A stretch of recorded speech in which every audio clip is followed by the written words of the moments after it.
आइए शुरू करते हैं न्यूज पथ पर सफर। सबसे पहले आपको दिखाते हैं ऐसी तस्वीरें जिनका जिक्र सरे रहा है। ये तस्वीरें सुर्खियों में भी है और सोशल मीडिया पर भी है। इनसे आपका बाखबर होना बेहद जरूरी है क्योंकि चौराहे पर इन्हीं की चर्चा है। चर्चा वैलेंटाइन वीक में झांसी पुलिस की पहल पर हुई एक प्रेमी जोड़े की शादी की भी है। बिहार के जमुई में तालाब की खुदाई के दौरान एक प्राचीन मूर्ति मिली जो करीब 1500-1600 साल पुरानी बताई जा रही है। कहा जा रहा है कि मूर्ति अष्टधातु की बनी है। इस मूर्ति को कोई भगवान विष्णु का बता रहा है तो कोई भगवान सूर्य मानकर इसकी पूजा कर रहा है। जमुई के सिझौड़ी गांव में खुदाई के दौरान मिली इस मूर्ति को लेकर अब प्रशासन और ग्रामीण अपने अपने दावे कर रहे हैं। ग्रामीणों का कहना है कि मूर्ति गाँव में मिली है, लिहाजा इसे गाँव में ही स्थापित करके मंदिर बनाया जाएगा। वहीं प्रशासन का कहना है कि ये मूर्ति काफी प्राचीन है, लिहाजा इसे संग्रहालय में रखा जाना चाहिए। इस पर गाँव वालों ने विधायक के साथ बैठक में मूर्ति को गांव में ही स्थापित करने का फैसला लिया गया। फिलहाल ग्रामीणों ने मूर्ति को एक मंदिर में रखा है जहां भजन कीर्तन भी शुरू हो गया है। मूर्ति को देखने के लिए भीड़ उमड़ रही है। उधर प्रशासन का कहना है कि पुरातत्व विभाग की जांच के बाद तय होगा कि मूर्ति कहां रखी जाएगी।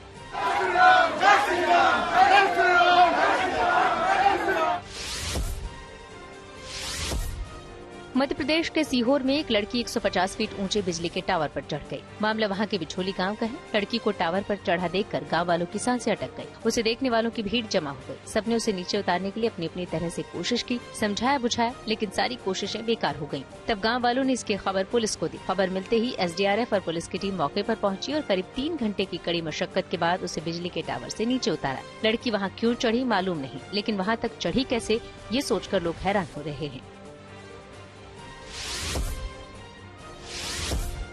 यूपी की झांसी में पुलिस की एक पहल सुर्खियों में है। दरअसल यहाँ पुलिस ने 2 परिवारों के बीच मेल मिलाप करवाकर प्रेमी प्रेमिका की शादी करवाई। हुआ यूं कि अंबाबॉय गांव के रहने वाले दीपक अहिरवार और बाजना गांव की रहने वाली शिवानी एक दूसरे से प्यार करते थे। परिवार वालों को ये रिश्ता पसंद नहीं था, लिहाजा शिवानी ने दीपक से मिलना छोड़ दिया। इससे नाराज होकर दीपक बिना किसी को कुछ बताए कहीं चला गया। दीपक के परिवार वालों ने थाने में इसकी रिपोर्ट लिखाई। पुलिस ने खोजबीन की तो मामला प्रेम प्रसंग का निकला। फिर उन्होंने थाने में दोनों को बुलाकर प्यार का इकरार करवाया और फिर परिवार वालों की रजामंदी से पास के करौंदी माता मंदिर में जाकर दोनों की शादी करवाई। इस शादी में सभी खुशी खुशी शरीक हुए।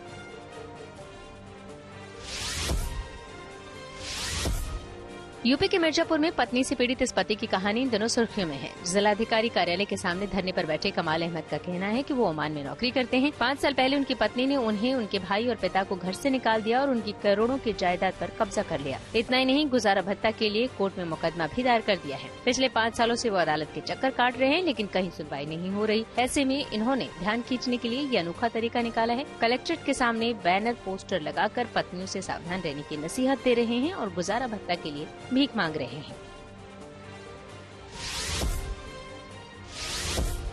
पहाड़ों में जमकर हो रही बर्फबारी का मजा न सिर्फ सैलानी उठा रहे हैं बल्कि स्थानीय लोग भी इसका खूब लुत्फ उठा रहे हैं। तस्वीरें बांदीपोरा के गुरेज वैली की है जहां जमीन पर बर्फ की मोटी परत बिछी है। पहाड़ों ने बर्फ की सफेद चादर ओढ़ रखी है। पेड़ पौधों तक पर बर्फ जमी है। ऐसे में युवा यहाँ क्रिकेट खेल रहे हैं। जिंदगी का सफर सुहाना हो, इसके लिए सावधान रहना जरूरी है। रोजमर्रा की आपाधापी में कुछ देर बैठकर सोचना समझना भी जरूरी है कि आपके आसपास क्या हो रहा है और जो कुछ हो रहा है उससे हमारी जिंदगी, हमारा परिवार कैसे प्रभावित हो सकता है। इसलिए हॉर्न बजाकर बाखबर करने वाली खबर जरूरी होती है।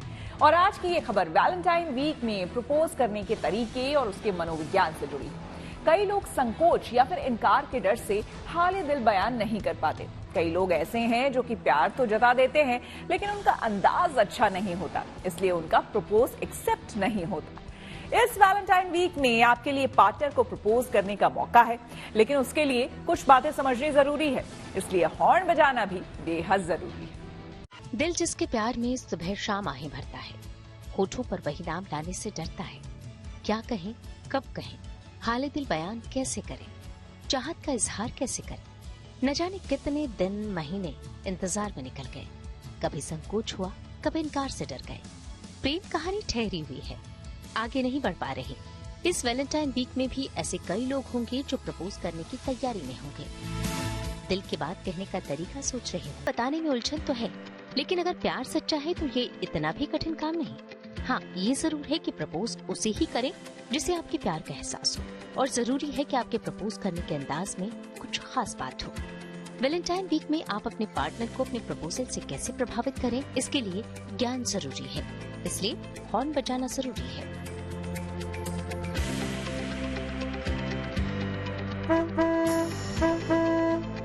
सबसे पहले आपको बताते हैं कि प्रपोजल्स को लेकर नई स्टडी में क्या दावा किया गया है, कब और क्यों आपका प्रपोजल रिजेक्ट हो सकता है और कैसे एक्सेप्ट हो सकता है। इस पर अमेरिका की जर्नल ऑफ फैमिली साइकोलॉजी ने स्टडी की। इसके मुताबिक पार्टनर को सरप्राइज करके प्रपोज करने पर इनकार की संभावना ज्यादा होती है, यानी सामने वाले को पता ही नहीं कि आप उसे प्रपोज करने वाले हैं तो वो ना कह सकता है। अगर रिश्ते को लेकर कंफ्यूजन है तो भी निराशा मिल सकती है। ऐसा तब होता है जब पार्टनर सेम पेज पर नहीं है। आप रोमांटिक हो लेकिन जिसे प्रपोज कर रही हूँ वो आपको दोस्त समझता हो तो गड़बड़ हो सकती है।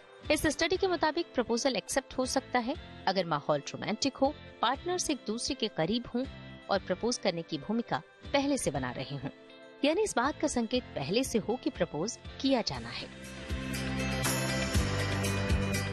प्रपोज करने में सबसे बड़ी मुश्किल यही है कि लोग इसका तरीका नहीं समझ पाते। कुछ सीधे सपाट लफ्जों में अपनी बात कह देते हैं तो कुछ इतने भावुक हो जाते हैं कि उन्हें लफ्ज नहीं मिलते।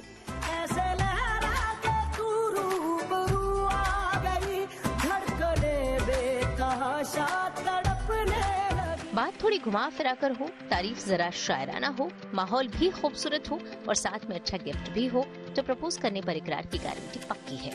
प्यार का इजहार करना हो या शादी का प्रस्ताव रखना हो, आपका ये जानना जरूरी है कि तरीका क्या हो। आप रोमांटिक प्रपोजल यानी प्यार की मीठी बातों से दिल जीतने की कोशिश कर सकते हैं। फ्लैश मॉब प्रपोजल भी चलन में है, जिसमें अचानक भीड़ भाड़ में दिल की बात बताई जाती है, जबकि कुछ लोग किसी खास जगह पर पार्टनर को ले जाकर प्रपोज करते हैं। इसके अलावा पार्टनर के पसंदीदा पेट के जरिए प्रपोज करना नया स्टाइल है। कुछ लोग महंगे होटल में प्रपोज करते हैं तो कुछ आज भी सीधे ना कहकर किसी के जरिए मोहब्बत का पैगाम देते हैं। लेकिन सबसे पहले प्रपोजल का लेवल तय करना जरूरी है, यानी क्लियर रहें कि प्रपोजल शादी के लिए है या सिर्फ ये बताना है कि मोहब्बत हो गई है। कैजुअल डेटिंग करनी है या सिर्फ दोस्ती। ऐसा न हो कि कोई साथ जीने मरने के सपने देख रहा हो तो कोई रिश्ते को दोस्ती समझ रहा हो। ऐसा हुआ तो दिल टूट। पार्टनर की पसंद का ख्याल हो, उसकी चाहतों की समझ हो, उसको स्पेशल फील कराने का हुनर हो तो बात बन सकती है।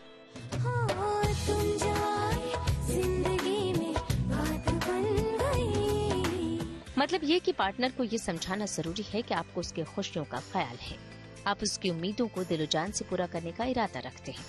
हो सके तो पार्टनर की पसंदीदा फिल्म, पसंदीदा गाने, पसंदीदा एक्टर एक्ट्रेस, राइटर की खबर रखें और उनका जिक्र करते हुए दिल की बात कहें।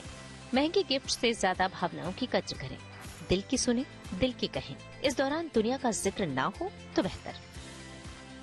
एक बात और, अगर प्रपोज करने के बाद इनकार सुनने को मिले तो उसके लिए भी तैयार रहें। साथी के प्रति आपका बर्ताव न बदले, दिल टूटने पर धमकी देने या बदला लेने पर न उतर आए।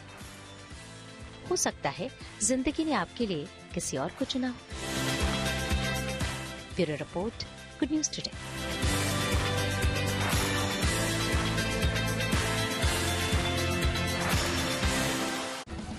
हमारी दिल से दुआ है कि इस वैलेंटाइन वीक में आपका प्रपोजल एक्सेप्ट हो जाए, आपको आपका प्यार मिल जाए। लेकिन अगर ऐसा नहीं हो पाए, ना सुनने को मिल जाए, तब भी निराश होने की जरूरत नहीं है। सुनिए, जरूरी टिप्स दे रहे हैं डॉक्टर राजेश गोयल। बहुत सारे लोगों के साथ ऐसा होता है कि वो इजहार करते हैं और इजहार रिजेक्ट हो जाता है। तो मैं तो उन लोगों को एक ही बात कहता हूं, ऐसे जो व्यक्ति मेरे पास आते हैं एज अ पेशेंट या परेशान होके या जो बात करते हैं, तो मेरी तो एक ही सलाह होती है कि आप अपने आप को इतना ऊपर उठाओ, अपनी कमियों को, जो भी आपको लगता है कि आज आपने रिजेक्शन झेला, आप अपने आप को इतना ऊपर उठाओ कि सामने वाले को आपसे बात करने के लिए सिर उठा के बात करनी पड़े। आप अपने आप को इतना मजबूत करो, चाहे आप अपने कैरियर में, चाहे आप अपनी पढ़ाई में, आप अपनी पर्सनैलिटी में, आप अपने आप पे इतना काम करो कि अगर किसी ने आपको रिजेक्ट भी किया या तो वो मुड़ के आपके पास वापस आए या उसे अपने इस फैसले पे हमेशा अफसोस रहे कि उसने एक इतने अच्छे व्यक्ति को रिजेक्ट किया। दिल्ली समेत देश के दूसरे हिस्सों में वैलेंटाइन वीक के माहौल का जायजा लिया हमारे संवाददाताओं ने। देखिए, वैलेंटाइन वीक चल रहा है, आज प्रपोज डे है, आपके हाथ में गुलाब भी है, किसी ने प्रपोज किया तो प्रपोज करने का तरीका क्या होना चाहिए? एक्चुअली ये तो मैंने खरीदा है, but few days ago there is this guy in my class. हाँ, तो मेरी क्लास में एक लड़का है, तो काफ़ी मतलब हम ऐसे दोस्त थे, ठीक है, और काफ़ी ऐसे बातें करते थे। तो one day he sent me a website link, ठीक है। तो उसने मेरे लिए वेबसाइट बनाई टू आस्क मी आउट, तो that was the sweetest thing. तो ये प्रपोज करने का डिजिटली बहुत एडवांस तरीका है या। कि प्रपोज करने के लिए वेबसाइट बना दो। या ही इज एक्चुअली मैं एमसी कर रही हूँ, तो हम सॉफ्टवेयर इंजीनियर्स हैं, तो उसने मेरे लिए वेबसाइट बनाई, तो this is the most romantic way someone has asked me out. मतलब हाँ बोला नहीं बोला? Of course we have been on, या दो डेट्स पे जा चुकी हूँ अभी मैं उसके साथ। घुटनों के बल करे तो हाँ बोल देंगे। साथ में गाना वाना हो? हाँ, रोज लेके गाना वाना गा के अच्छा लगता है ना, इम्प्रेशन बनता है। तो ऐसे मतलब ऐसे फिल्मी टाइप जो फिल्मों में देखते हैं, अगर वो रियल लाइफ में हो तो थोड़ा अच्छा लगता है कि हाँ चलो मेरे लिए कोई कर रहा है, वरना आज कौन करता है आज के जमाने में ऐसा। बिल्कुल। मेरी क्लासमेट ने किया था काफी अच्छे से, मतलब बहुत अच्छे से किया था उसने। किया क्या था? मतलब लेटर लिखा था, रोज दिया था? लेटर लिखा था और उसके साथ रोज था। अच्छा, तो मुझे काफी यूनिक लगा था। जैसे हम न्यूली मैरिड हैं अभी, फिलहाल तो अभी बहुत ऊपर है हमारी एक्सपेक्टेशन एक दूसरे से। अच्छा, तो हाँ रहती है। सरप्राइज दोगे कुछ? जरूर देंगे। अच्छा, हाँ जी। लव मैरिज हुई या arrange marriage? Arrange marriage. Arrange marriage हुई है, तब तो और ज्यादा एक्सपेक्टेशन है। अभी और ज्यादा है। ठीक है। अभी एक दूसरे को जान रहे हैं, हाँ। जान लेंगे पहचानेंगे, हाँ। तब शायद मर जाए, मगर अभी तो है। अच्छा, भी उम्मीद है। अभी तो है। वैसे मुझे लगता नहीं था, बट इन्होंने कल मुझे सरप्राइज दी, रोज ला के दिया, तो मुझे अच्छा लगा। अच्छा जी। फर्स्ट वैलेंटाइन डे हमारा आफ्टर वेडिंग, हाँ। तो सरप्राइज यही है कि हम अच्छे कहीं डिनर पे जाएं, एंजॉय करें अपना फर्स्ट वैलेंटाइन डे, ताकि हमेशा याद रहे हमेशा। ये है बस। भारत ने म्यांमार के साथ दशकों पुरानी एफएमआर यानी कि फ्री मूवमेंट रिजीम को खत्म करने का फैसला लिया है। आइए सीधे आपको लिए चलते हैं न्यूज एक्सप्रेसवे पर, जहां देश भर की कुछ और जरूरी खबरें कर रही हैं आपका इंतजार। अब भारत और म्यांमार के बीच बिना वीजा के आवाजाही नहीं हो सकेगी। भारत ने म्यांमार के साथ दशकों पुरानी एफएमआर यानी फ्री मूवमेंट रिजीम को खत्म करने का फैसला लिया है। गृह मंत्रालय ने इसकी सिफारिश की है। गृह मंत्री अमित शाह ने सोशल मीडिया पर इसकी जानकारी देते हुए कहा कि सीमा से लगे भारत के पूर्वोत्तर राज्यों की डेमोग्राफी यानी जनसांख्यिकीय संरचना को बनाए रखने के लिए ये फैसला लिया गया है। फिलहाल सीमा के दोनों ओर 16 किलोमीटर तक के इलाके में रहने वाले लोगों को वीजा मुक्त आवाजाही की अनुमति है। प्रशासन से आश्वासन मिलने के बाद फिलहाल नोएडा एक्सप्रेसवे पर किसानों का धरना खत्म हो गया। करीब 6 घंटे के बाद नोएडा दिल्ली रूट को खोल दिया गया। पुलिस कमिश्नर लक्ष्मी सिंह ने किसानों से बातचीत की और उन्हें उनकी मांगों पर विचार करने का आश्वासन दिया। बताया जा रहा है कि पुलिस कमिश्नर की निगरानी में एक कमेटी बनाई जाएगी जो किसानों से बातचीत करेगी। इसके अलावा 1 सप्ताह के भीतर किसानों की प्राधिकरण के अफसरों के साथ भी बैठक होगी। आध्यात्मिक गुरु आचार्य श्रील प्रभुपाद जी की 150वीं जयंती के मौके पर आयोजित समारोह में पीएम मोदी ने शिरकत की। इस मौके पर भारत मंडपम में भव्य कार्यक्रम का आयोजन किया गया। यहां पहुंचे पीएम मोदी का वाद्य यंत्रों से स्वागत किया गया। इस खास मौके पर आध्यात्मिक गुरु के सम्मान में उन्होंने एक स्मारक टिकट और एक सिक्का भी जारी किया। राजस्थान सरकार ने अपने बजट में 70,000 नई सरकारी नौकरियों का ऐलान किया है। इसके अलावा छेड़खानी रोकने के लिए यूपी की तर्ज पर एंटी रोमियो स्क्वाड के गठन की भी घोषणा की है। वहीं गाय पालने वालों के लिए किसान क्रेडिट कार्ड की तर्ज पर गोपाल कार्ड देने की बात कही गई है। इसमें 1 लाख तक के लोन पर ब्याज नहीं लगेगा।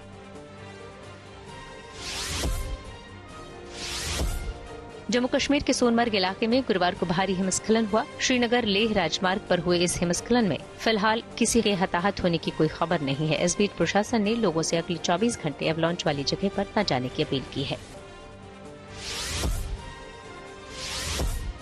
अरुणाचल प्रदेश में 2 और नए जिले होंगे। अरुणाचल प्रदेश विधानसभा में इससे संबंधित विधेयक पारित हुआ। ये 2 नए जिले होंगे के पेन्योर और बिचोम। इन्हें सुबनसिरी और कामेंग जिलों से अलग करके बनाया जा रहा है। इसके साथ ही वहां 28 जिले हो जाएंगे। खबरों के एक्सप्रेसवे से आगे रुक करते हैं सियासी ढाबे का, जहां आज की सबसे दिलचस्प खबर मौजूद है। उड़ीसा में न्याय यात्रा खत्म करते हुए राहुल गांधी ने ऐसे बयान दे दिए कि सियासत में हंगामा मच गया। राहुल का फोकस लगातार ओबीसी वोट बैंक पर है, लेकिन राहुल ने अब दावा किया है कि प्रधानमंत्री मोदी का जन्म ओबीसी में नहीं हुआ, इसलिए वो खुद को ओबीसी बताकर धोखा दे रहे हैं। राहुल के बयान पर जबरदस्त घमासान के आसार हैं।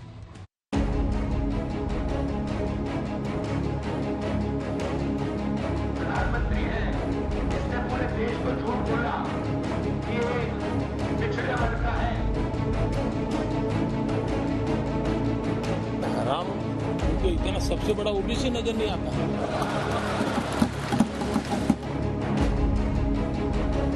सवाल उठता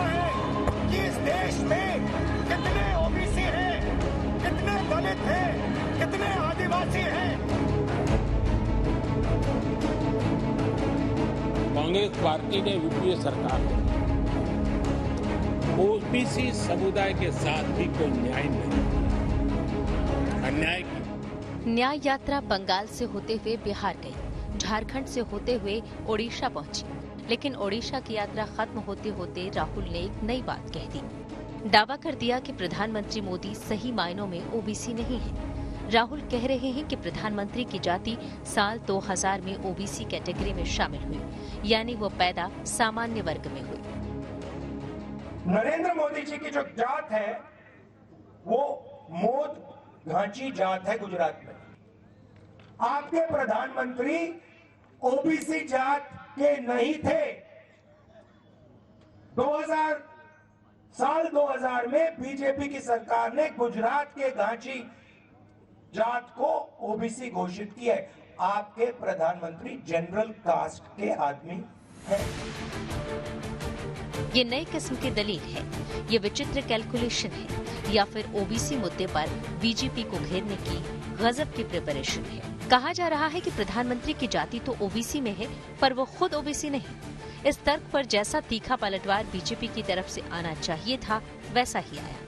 देश का पिछड़ा अति पिछड़ा, वंचित, शेड्यूल कास्ट, शेड्यूल ट्राइब सभी मोदी जी को अपना नेता मानता है, तो इससे उनकी परेशानी है। लेकिन राहुल गांधी का ये स्तर हो जाएगा, तब तो मैं यही कहूंगा कांग्रेस पार्टी का भविष्य बिल्कुल अंधकार में है। और इस बात का और जवाब देकर के मैं राहुल गांधी के इस बेबुनियाद शर्मनाक टिप्पणी को और सम्मानित नहीं करना चाहता। न्याय यात्रा का नतीजा जो हो, पर इसमें कोई दो राय नहीं कि राहुल ओबीसी का एजेंडा सेट करने की कोशिश में हैं। बंगाल से ओडिशा तक वो लगातार ओबीसी का मुद्दा उठा रहे हैं। आगे छत्तीसगढ़ जाना है, फिर यूपी जाएंगे। उनकी कोशिश बीजेपी को मंडल वाली राजनीतिक पिच पर लाने की है, यानी वही पुराना कमंडल वर्सेस मंडल का फॉर्मूला लगाने की कोशिश हो रही है। पर खतरा इस बात का है कि सीधे प्रधानमंत्री की जाति पर सवाल उठाने से मुद्दा कहीं जाति से हटकर व्यक्तिगत न हो जाए। कम से कम 68-70 साल वोट ले ली, शोषण करते रहे, दिया कुछ नहीं, और आज यहाँ तक उतर आए कि किसी की जात को कह रहे हैं कि वो इस जात का है ही नहीं। भाई कमाल है। तो बिल्कुल इतना बड़ी देश के माननीय प्रधानमंत्री के बारे में, और देश की सबसे बड़ी पार्टी, विपक्ष के सबसे बड़े नेता राहुल गांधी जी कह रहे हैं। मेरे हिसाब से तो इसकी जो है सामने आना चाहिए देश के कि कौन झूठ बोल रहा है और कौन गलत बोल रहा है। राहुल का बयान इत्तेफाक नहीं है। संसद में प्रधानमंत्री मोदी ने ओबीसी के मुद्दे पर कांग्रेस को जमकर लताड़ लगाई। नेहरू तक गए, यूपीए के राष्ट्रीय सलाहकार परिषद में ओबीसी की गैर मौजूदगी की याद दिलाई और कांग्रेस को जवाब देते हुए कहा था कि ओबीसी पर सवाल बेकार है, क्योंकि संसद में मैं खुद हूँ। कांग्रेस के हमारे साथियों को आजकल इस पर बहुत चिंता जताते हैं कि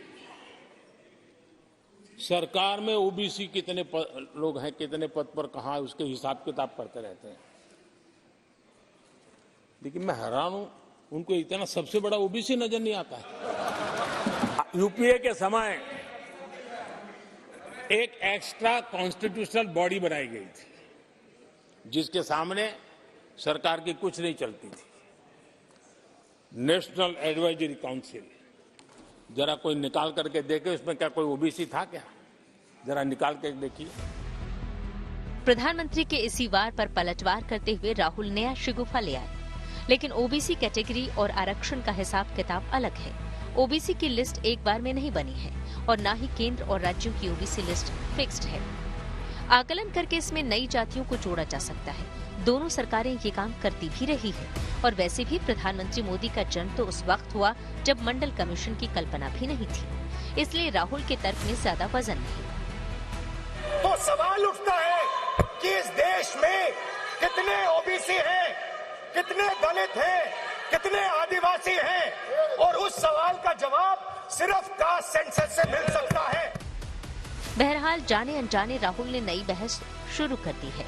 कौन पहले क्या था, अब क्या है, अब ये सवाल कई नेताओं के बारे में पूछे जा सकते हैं।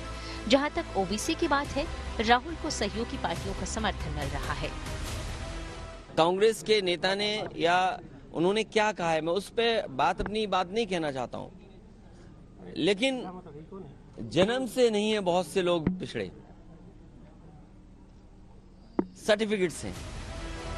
सियासी सच्चाई ये है कि पिछले लोकसभा चुनाव में ओबीसी मतदाताओं ने बीजेपी को खुलकर समर्थन दिया। अभी हाल ही में राजस्थान, मध्य प्रदेश और छत्तीसगढ़ में भी ओबीसी वोटर्स बीजेपी के साथ रहे। बावजूद इसके कि राहुल इस मुद्दे पर आक्रामक हैं, उनकी पार्टी को ज्यादा फायदा नहीं हुआ। आम चुनाव से पहले वो बड़ी गोलबंदी कर पाएंगे, इस पर अभी पक्के तौर पर कुछ कहा नहीं जा सकता। Bureau report, good news today. और न्यूज पर आगे है धन बाजार, जहां शेयर बाजार से लेकर कारोबार तक की सभी अहम खबरें होती हैं, जिसका सीधा रिश्ता आपकी आमदनी, आपकी जेब से होता है। तो तेज रफ्तार खबरों के बीच ये जरूरी खबरें छूट न जाए, इसलिए सीधे आपको लिए चलते हैं धन बाजार। गुरुवार को शेयर बाजार में भारी गिरावट देखी गई। सेंसेक्स 724 अंक गिरकर 71,428 पर बंद हुआ। ये गिरावट निफ्टी में भी जारी रही। निफ्टी 212 अंक फिसलकर 21,718 पर बंद हुआ। इस दौरान लगभग सभी सेक्टरों के शेयरों में गिरावट दर्ज की गई।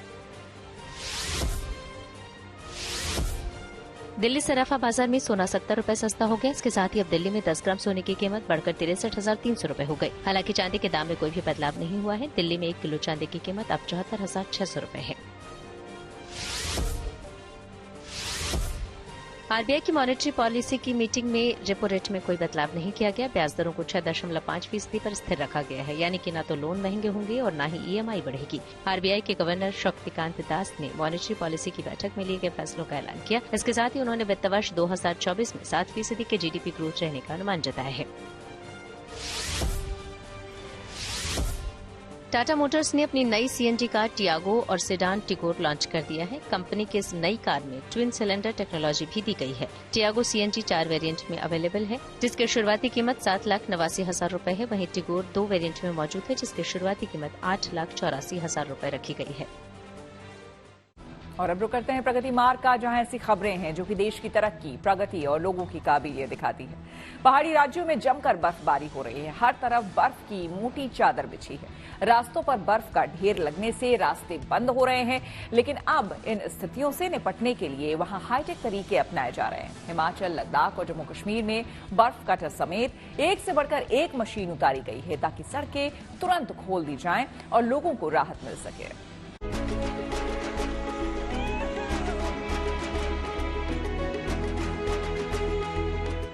ये तस्वीरें उत्तराखंड के गंगोत्री धाम के पास हर्षिल की हैं, जहां बर्फीला तूफान कुछ इस तरह आया। पहाड़ों पर आम तरीके से बर्फबारी होने के अलावा कुछ इस तरह भी लोगों पर आफत आती है, रास्ते बंद हो जाते हैं। लेकिन अब इनसे टक्कर लेने के लिए देश के सभी पहाड़ी राज्य हाईटेक हो चुके हैं। इनसे लड़ाई के लिए ये मशीनें उतार दी गई हैं। ये तस्वीरें हिमाचल प्रदेश के लाहौल स्पीति और कुल्लू की हैं, जहां बर्फ की चट्टानों और बड़े बड़े गोलों को ये मशीनें उठाकर सड़क के किनारे कर रही हैं, ताकि सड़क लोगों को दिखे और आवाजाही फिर शुरू हो। इसके लिए कहीं बर्फ कटर मशीन लगाई जा रही है तो कहीं जेसीबी।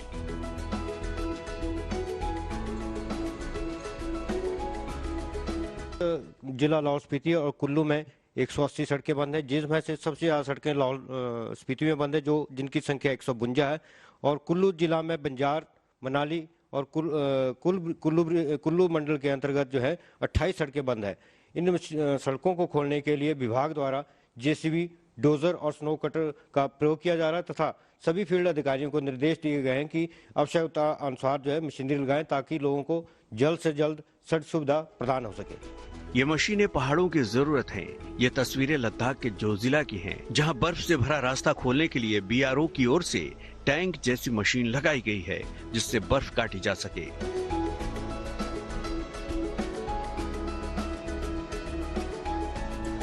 अब जम्मू कश्मीर के श्रीनगर में लाई गई इन मशीनों को देखिए। प्रशासन ने यहां बर्फ काटने वाली हाईटेक मशीनों का बड़ा बेड़ा तैयार कर दिया है, यानी इन मशीनों से बर्फ कटेगी भी और इन्हें किनारे भी लगाया जाएगा।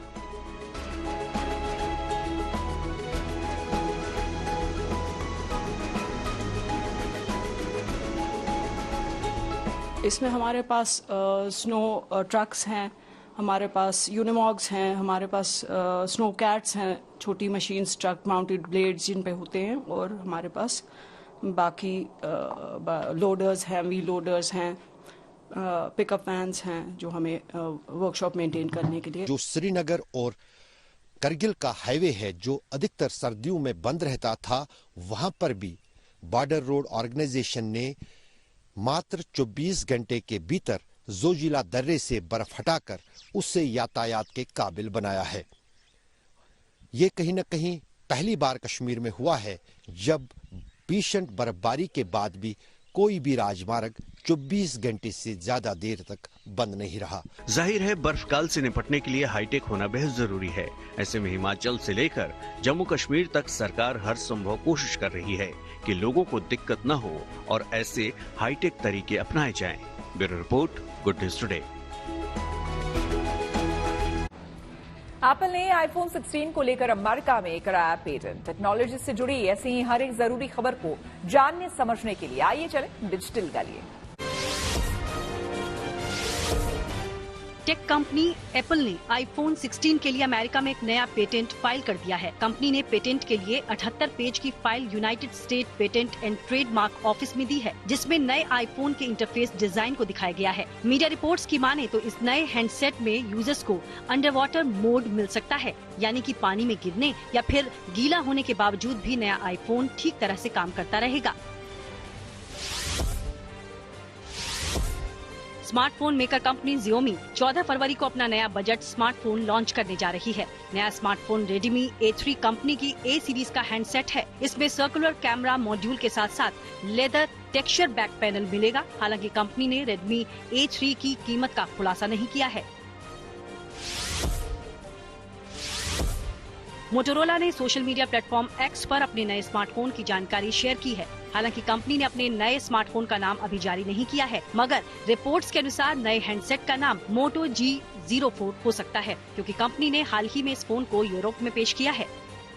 न्यूज पथ के सफर में अब सोशल अड्डा का रुख करते हैं, जहां आज बात होगी यूसीसी यानी कि यूनिफॉर्म सिविल कोड की, जिसे हिंदी में समान नागरिक संहिता कहते हैं। उत्तराखंड में मुख्यमंत्री पुष्कर सिंह धामी के नेतृत्व वाली बीजेपी सरकार ने समान नागरिक संहिता उत्तराखंड 2024 विधेयक पास कर दिया है।